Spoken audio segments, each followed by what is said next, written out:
So, kamusta mga kaukit? So, we have here a newly created anime figure made of glue stick. So, sino nga ba to? Ito ay si Takakura Ken. So, nagmula siya sa anime series na Dandadan, which is ongoing ngayon. Pwede nyong panoorin sa Netflix or Crunchyroll or sa mga ibang sites. And ito pa lang yung natapos ko, yung head part, yung hair at saka face niya.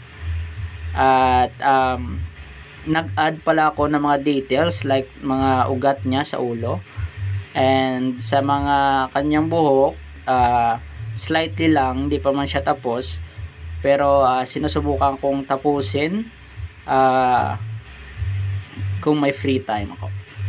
So, for now, ito pa lang yung ginawa ko. And in addition, gumawa din ako ng kanyang shades made of plastic lang. Ito, mini lang siya para saktong-sakto sa kanyang mata. So, i-attach natin para makita natin yung kabuuan. Ayan. Wait lang, ayusin natin para astig. Okay, yun. Ayan, pag may shade na siya. Wait, i-center natin. Ayan. Kitang-kita side view. Ayan, sa side view niya. Ganyan kanyang itsura. Ayan.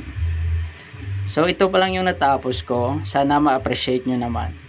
And, sa susunod, yung gagawin ko ay ang kanyang mga kamay naman. So, bear with me as I'm going to finish this anime character.